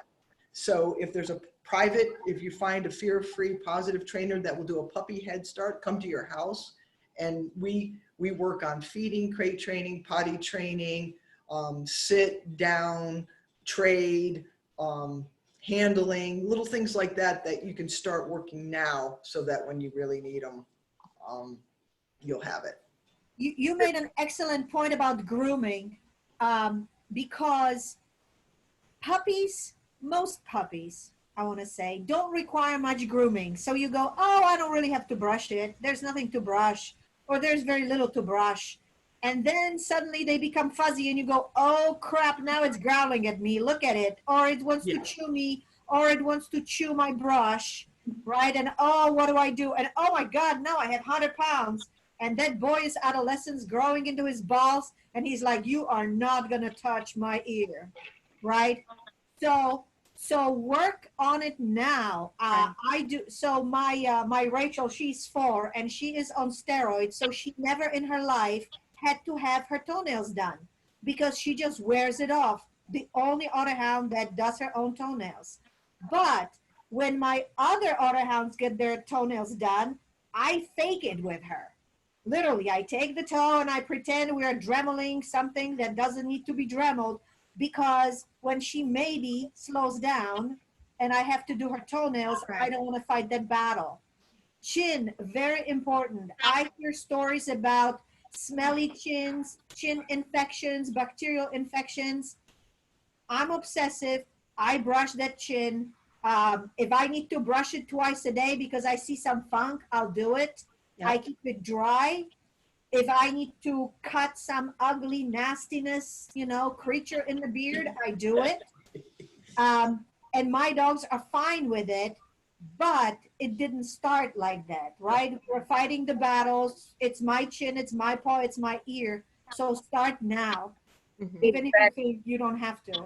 Exactly. And anything that you don't think is going to be cute with a 120-pound dog, don't think it's cute with a puppy, because if you let it do things like jump on you or things that are not going to be cute or clever with a 120-pound dog, or when it's knocking over your grandma or something like that, you have to teach your puppy from the beginning that is not acceptable behavior. And I try to tell my puppy people that training and manners is an everyday thing, not a Tuesday night at 7 o'clock class kind of thing. So if I say, no, then it's no. If I say, this, it's from the beginning. It's not just what we learn at class. And that helps a lot. If you just think about what you need that dog to be like when they're full grown, it gives you a whole different perspective of what you want from that puppy as a puppy. And confidence. Sorry, go ahead, Alex. No, go ahead. Confidence is key too. Not like aggression, fight it out kind of stuff. I mean, like, if they put the dog up on the table, and oops, you quicked him one time, right? Bad experience. So next time you put them up on the table, they're starting to, you're worrying that you might quick them again, and they're going to latch onto that. And there's suddenly all the energy starts to go up, right? So the more confidence, the more calmness that you have in a situation, your dog will respond to that, especially if they're bonded to you. Exactly. Jojo, Expect them to do it, they're going to do it. Where if you expect them not to be able to do it or not to do it, they're never going to do it. I groom a lot of other people's dogs, and I tell the dog to get up on the table, and when it does, I give it a treat. And if the mom sees it, they're like, well, it'll never get on my table. It's like, well, that's because you don't expect it to get on your table. I expect it to do it, and it just does it. And they're happy to do it, and they're happy to get the treat, and it's all a whole different story. But you have to be able to anticipate and expect that, yeah, the dog can do that. Mhm. And I, the Well, one, on that topic too, I think we didn't quite cover. Allison, I'd like you to just tell us as far as exercise, is there any parameters that we should be paying attention to, or anything we should be watchful of, and how much exercise is too much? yeah, so we kind of hit on that, and some people think that they need to take the dog for longer. Like, I walk my puppy for a mile. Well, our puppies are puppies till 2 years old to 3 years old, depending how big they're going to be. So they're constantly growing. So the one thing you don't want to do is think you want to drag them out for a walk. And some people will say, I took him for a mile in the morning, and then when I went to take him out at night, he just laid down and didn't want to go. Well, that was too much. So I think you base your puppy, if you're a walker and that's what you love to do, you start the puppy with around the cul-de-sac and back. And then there's the leash it doesn't have to be long. And if you want to hike, then you build the puppy based on him. And remember that, he's got a lot of development to do, so you don't want to push him. And swimming, if you ever have an Otterhound that swims, is good for them. But I think the mental stimulation, short walks, helps being on the leash. Some puppies don't even go out on a leash until they're 6 months old. Then you have a whole nother issue. Right. So you can put a leash on a puppy in the house so they get used to it. One of the other things along that same line, I was going to say, people get overwhelmed with training. They think, oh my gosh, when do I teach him to sit? When do I tell him to down? How can I do this? So take it and say, this is real life situation. You have a child and the child goes, Mom, I want a cookie. And my mom used to say, what do you say? You say, well, I have to say, please. I rescued those.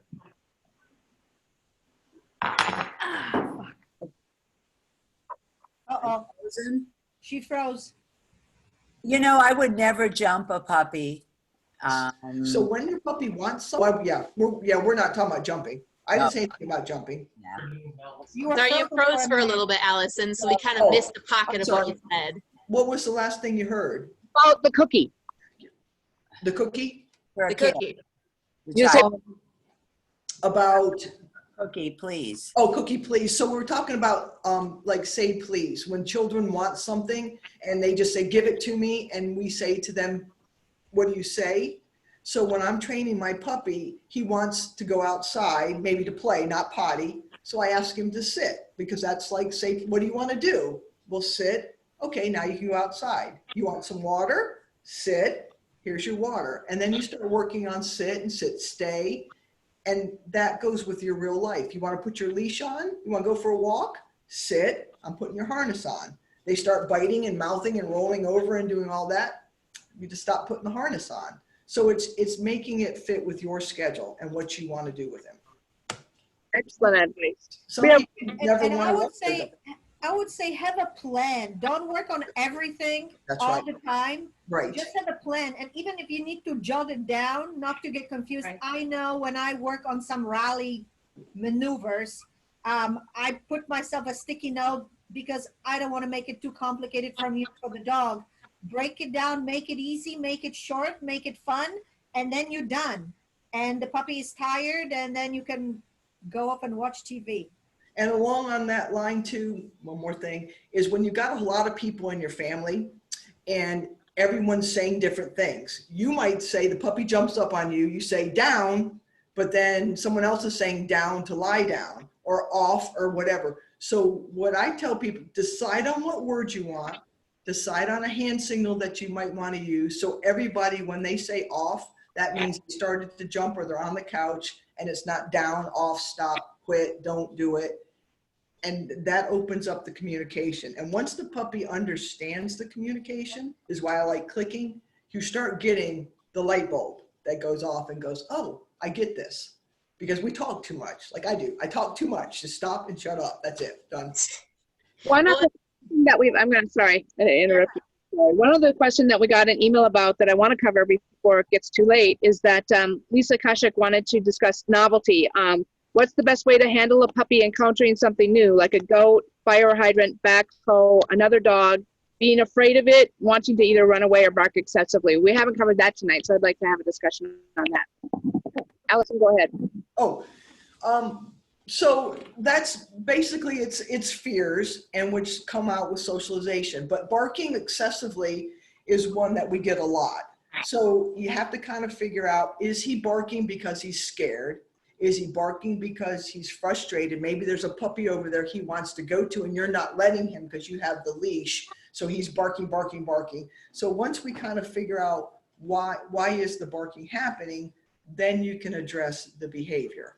The fear things like vacuum cleaners and brooms, you handle just the same way you would dremeling the nails. You've got to say, look, here's the vacuum cleaner. So if it's something like he's scared of the vacuum cleaner, so I put the vacuum cleaner at a distance where he's like, okay, so maybe he looks at the vacuum cleaner really quick. And if I was clicking, I would click and go, oh, he looked at it, here you go. Then he might look at it a little bit more, click. So you slowly shape the behavior to where that vacuum cleaner doesn't mean anything to me anymore. That's the way I handle the fears. And with the barking, you know, there's so many different ways or why they're barking, but it can work the same way, is addressing. So what would you do if it wasn't fear of the vacuum? It was, I want to play with the vacuum. I want to chew in the vacuum. I want the vacuum.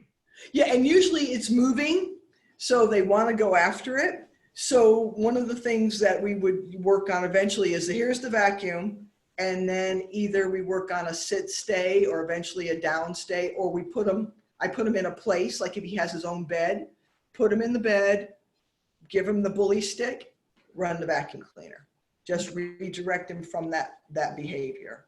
And that, of course, comes later. Or, you know, if it gets too much and you can't redirect him, then remove him. Yeah, Peeves is less fearful and more like, I want to be in everything.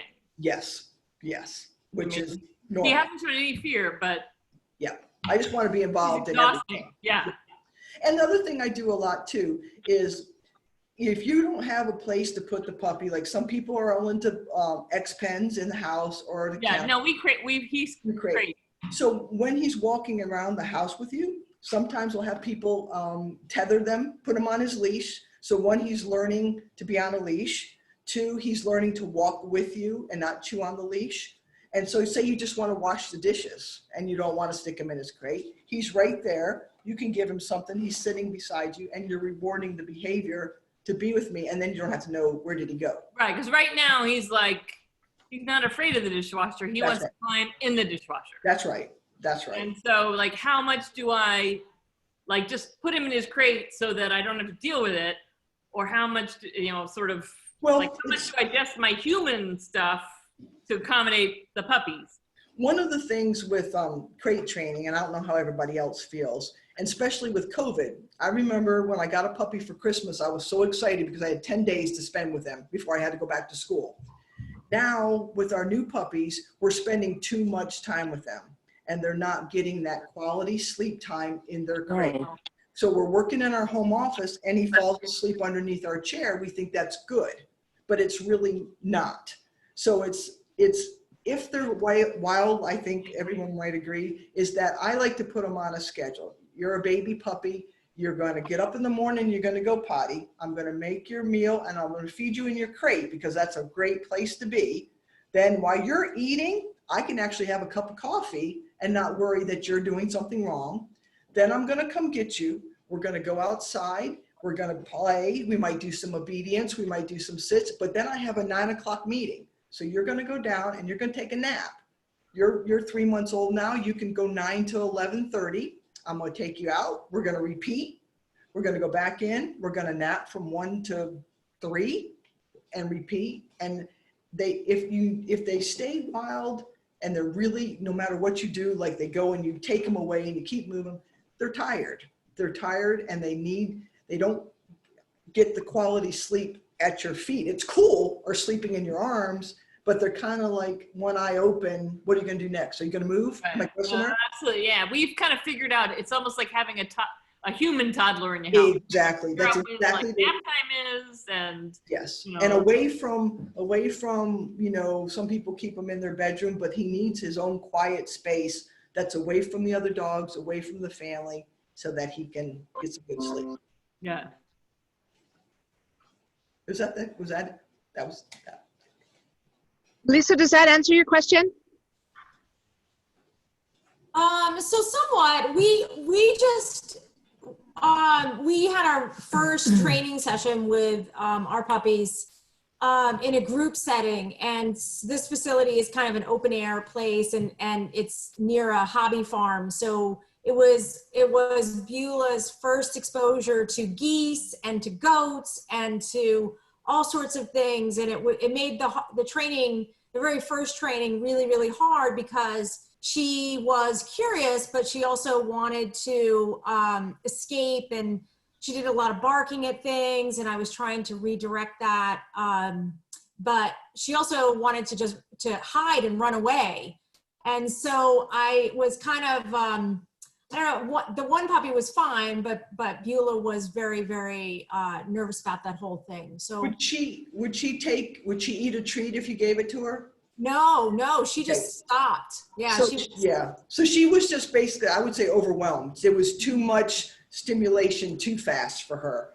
And because especially if you have a good treat that she normally likes, and you know, you put it in front of their face and they're like, oh no, no, it's going to kill me if I eat it, then I would say that she was just overwhelmed and then back off.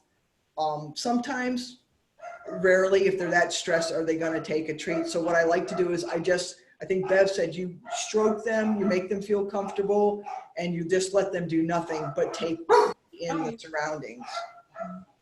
So going back there, I mean, we have to go back, and I'm just kind of worried about how this is going to affect her for the next training sessions there.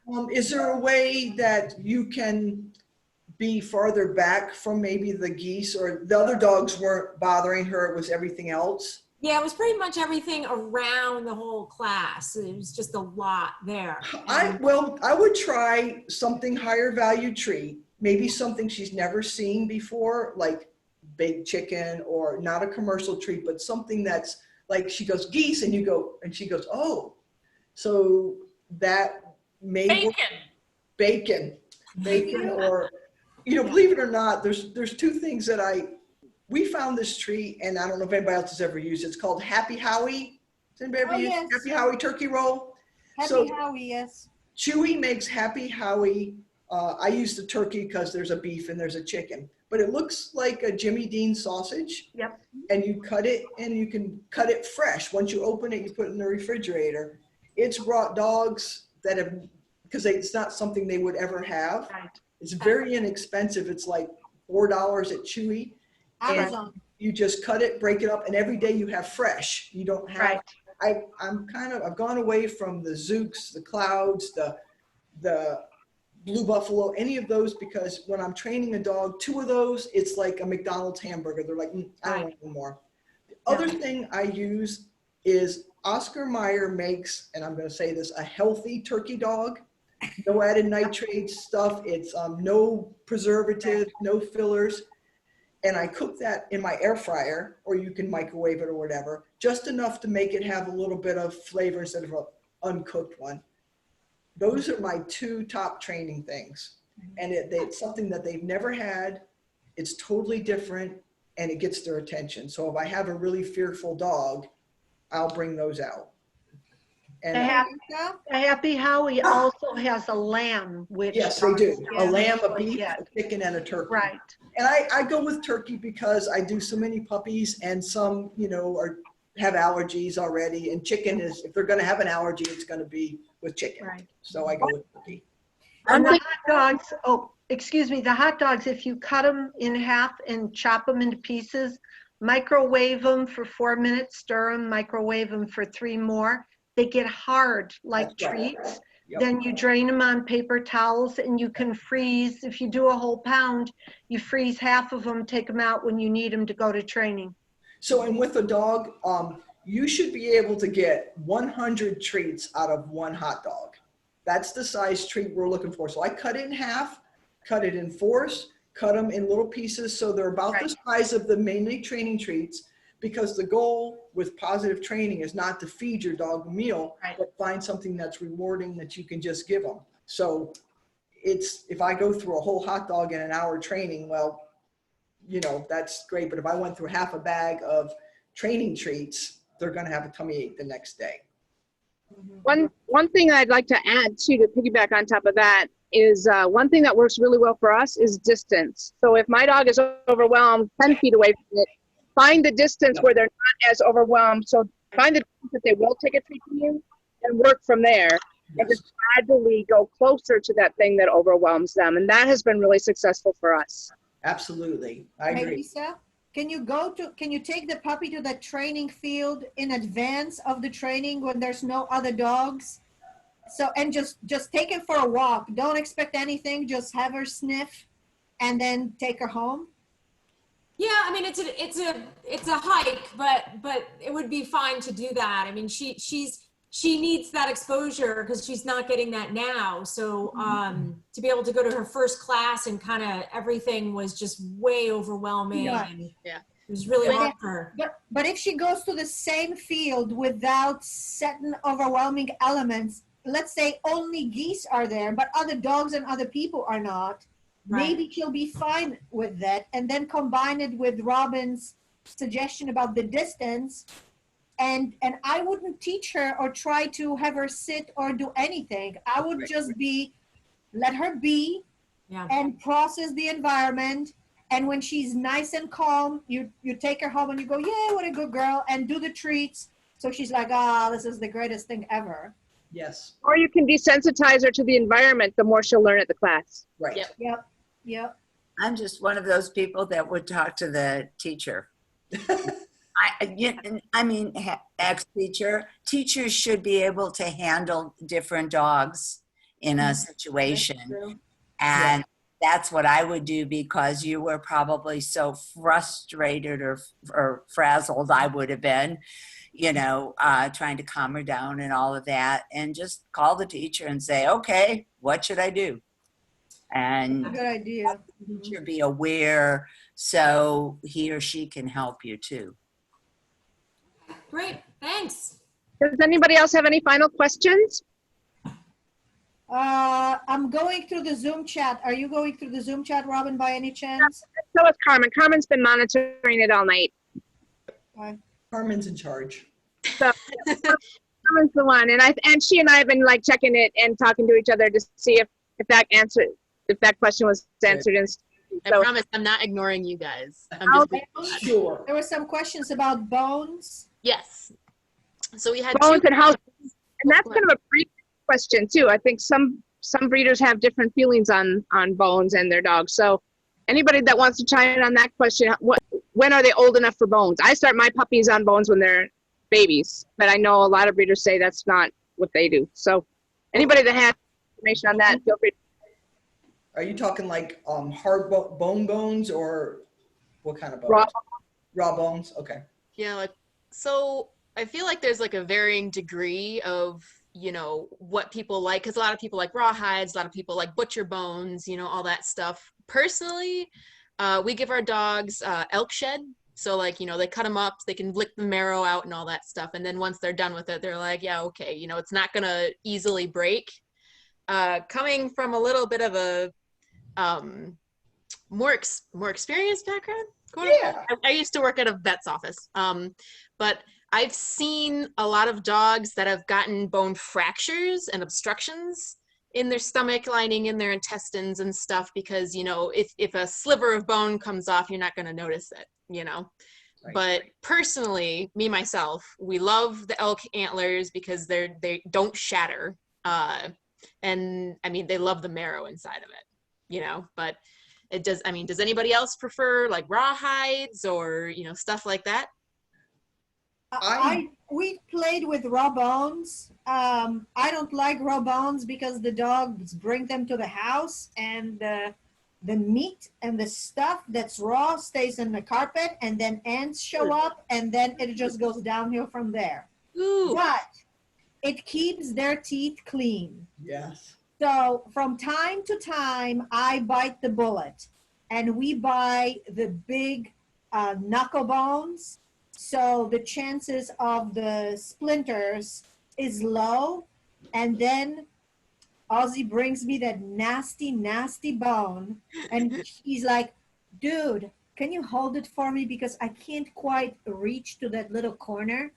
And it's, but it does keep the teeth clean.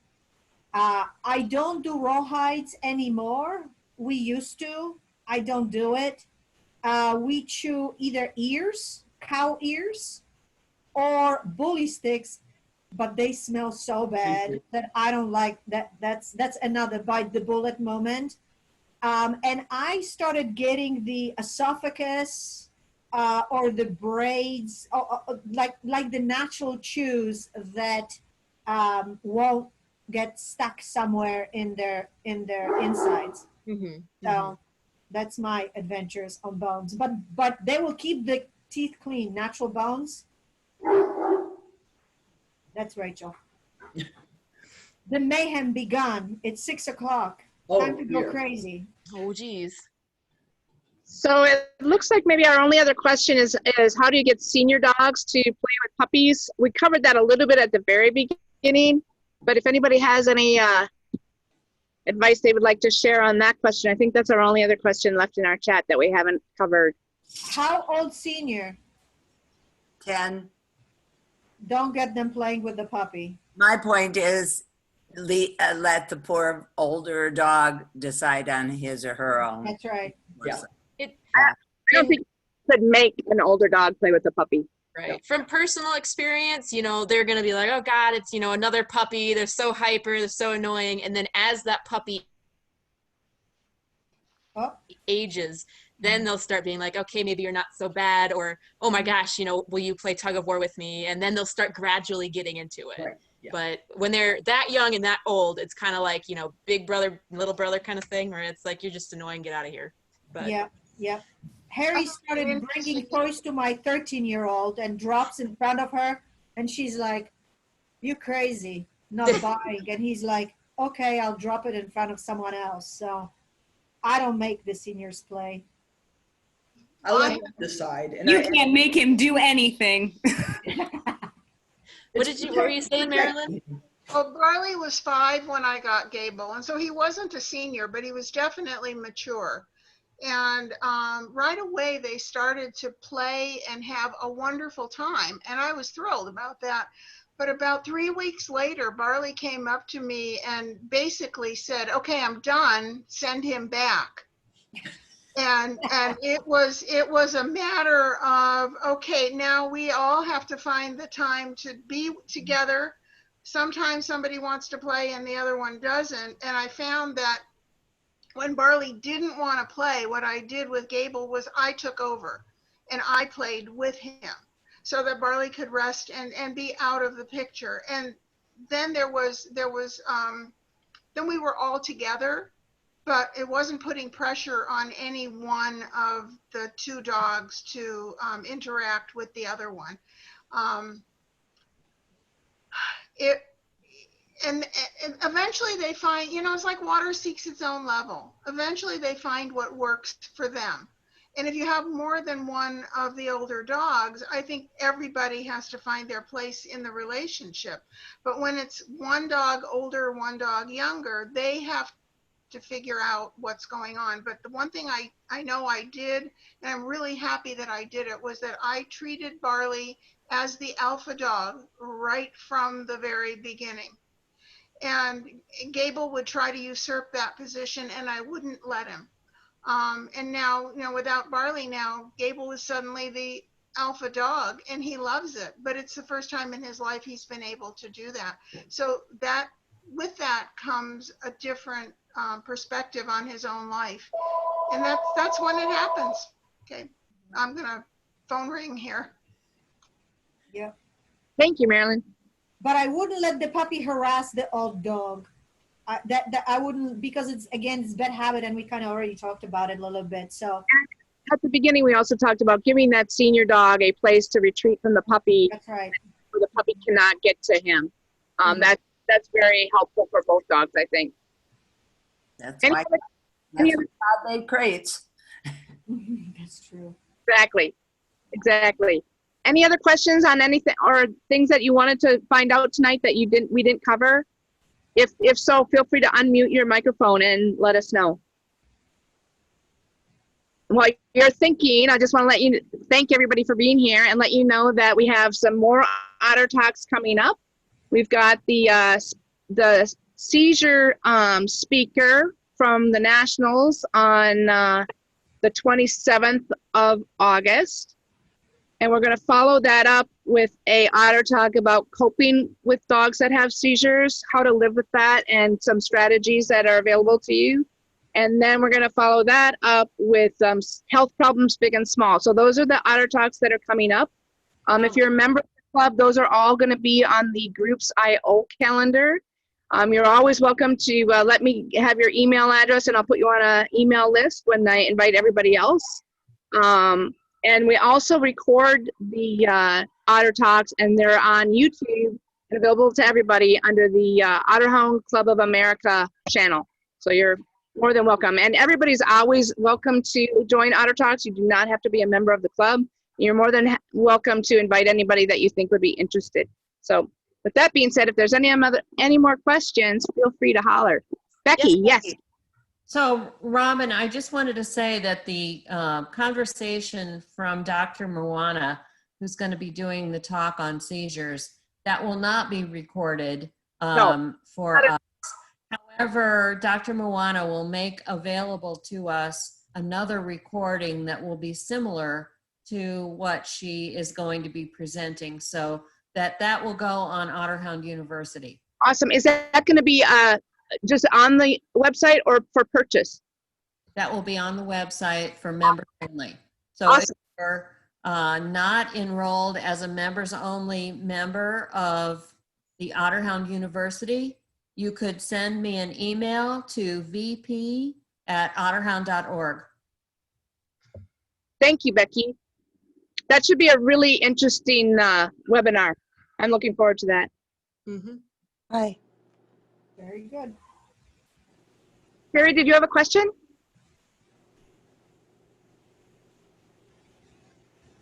Anybody else have any questions? I mean, I have one. It's got to do with behavior. Oh, Carmen. So, let's say you have a very stubborn Otterhound. Perish the thought, I know.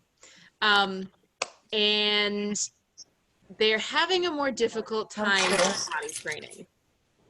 And it was way back, but it kind of stumped me to this day. One of our puppies has been having issues with like going in a crate, right? They have that crate where it's like, this is your home, you get food, water, sleep, you know, your little area. But I feel like they kind of do it out of spite, where it's like, okay, I took your poop, I took your potty, you're all set, you got your cookie, you're down for a couple hours, take a nap, all that good stuff. And the next thing you know, there's poop in the bed because gosh darn it, you didn't let us inside with you. How dare you? How do you break that? When is it happening?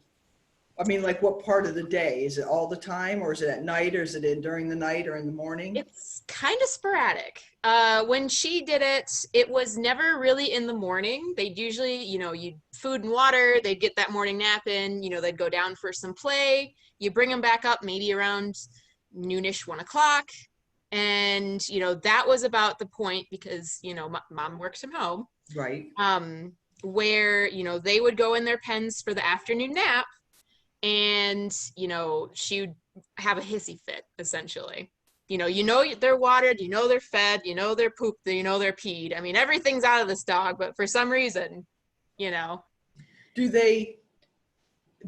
they just know for a fact that they peed and pooped? Like, did they take them out on the leash, or did they just open the door and said, I think they went out, so I assume they went to the bathroom and then they go out on lead. Okay, they do. Yes. So, I mean, the fact that they do it, and it's within, 10 minutes, of them coming back inside, because so sometimes it could be that they go out, they go to the bathroom, they don't finish because they're so excited to come back in, maybe to get a treat. So it might be that they need to walk them a little bit more, maybe make sure that all the poop is coming out and not just a quick pee that says, oh, I'm peeing now, I can go back in. Mhm. So maybe the one that's having the issue, take out separately, or let them go to the bathroom and then go out again and start rewarding outside. Mhm. And as long as you know there's no medical thing like a UTI or like that, yeah. So it's usually because they get distracted and they just don't finish. Mhm. Um, So, I mean, is there a chance that it could be attention seeking, where it's like, you know, My mentor used to say dogs were not out there to spite you, to take over the world and do things to on purpose.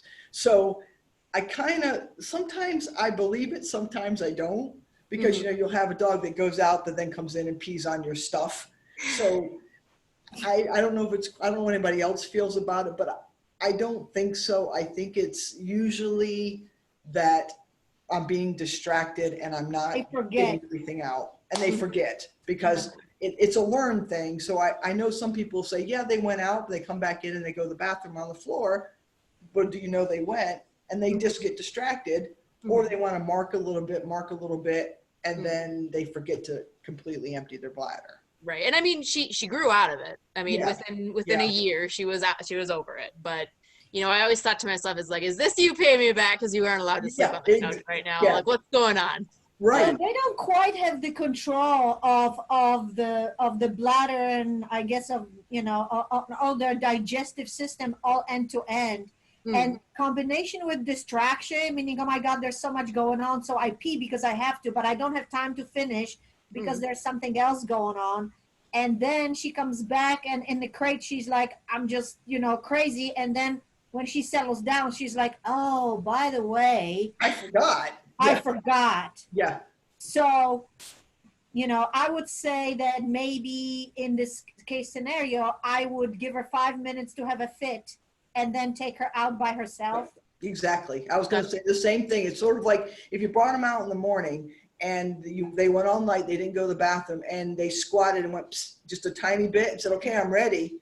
If you brought them back in, they're definitely going to go somewhere to potty. So maybe they got distracted. I put them back in the crate, like Ashka said, for a minute, maybe 30 seconds, like, oh, wait, I got that feeling. Let's go back outside and then heavily reward it outside. Okay. Yeah. All right. Sweet. Thank you. I do have one closing comment because I was going through those notes about the dog parks. Yeah. Dog parks are great, but please be smarter than the other owners and the dogs in the dog park. Otter hounds, in my experience, are bored with the dog park really quickly because they're gonna sniff the parameter, they're gonna sniff whatever's in the middle, and then they're gonna say, so what else is going on? With an adolescent, they might engage in play, but there are so many uncontrollable factors and dogs at the dog parks that you are there as a guardian of your dog. You are there to protect your dog from other dogs and stupid people that don't pay attention and don't clean up after their dogs. And any aggressive behavior or even overwhelming behavior, right? You had a bunch of little dogs gang up on your puppy and nobody's getting hurt except for your puppy goes, holy crap, what's going on, right? Then you need to step in and grab the puppy and leave. Definitely step in and get those other dogs off of your puppy. Or maybe your puppy is the one that is ganging up on another dog. What behavior is he or she practicing? So dog parks, just be smarter than the other people. I'm just gonna say it because it's not the dogs, it's the owners. It can be too overwhelming. It's just like daycare. A lot of people think that daycare is an answer to a dog that's bitey and jumpy and needs friends and needs socialization. And I'm not going to say that it's not good. I've got a friend who's got a dog who loves daycare and really needs daycare, but they learn a certain play and it can be traumatic. So it's just like with grooming. If you're going to take them somewhere to be groomed, they need to try it. You need to monitor it, or you could have issues. So I can't be like never do that, never do that. But just like Ashka said, we used to go to the dog park when Adler was little, and I had to leave, you know, because at first, you know, an intact male can't go to a dog park, but, you know, intact bitches can go because nobody's gonna know. So it was when he was really little before, and then you got to find some other method. So that's another issue. That's probably another otter talk. That's another otter talk, yes. That's it for me. Me too. Speaking of that, if anybody ever has any topics that they want to see an Otter Talk about, feel free to email us or let us know. Always here for advice and suggestions. And if you want to ever be a participant in an Otter Talk, let us know that too. And if anybody has any puppy questions, you know, they can, my email, I'd be happy to answer it. Like, I'm not, you know, not a veterinarian, not a behaviorist, but if it's a puppy thing, I'd be happy to suggest something. And you do a fantastic job at it. Thank you very much for being here. You're welcome. Appreciate it. You're my go-to gal for all things puppy. Good. I love puppies. Puppy power. Puppy power. Well, if there isn't anything else, we'll draw it to a close. I want to thank everybody for being here. It was a great Otter Talk, and it was a great turnout. So thank you to everybody. And thanks to all the breeders out there that came and helped answer questions and stuff. Eileen, Ashka, Becky, thank you. Thank you, Lisa. Appreciate it. Great job. Becky. Thanks, everybody. Thank you. Bye-bye. Good night. Thank you, guys. Everybody. Bye. Thanks.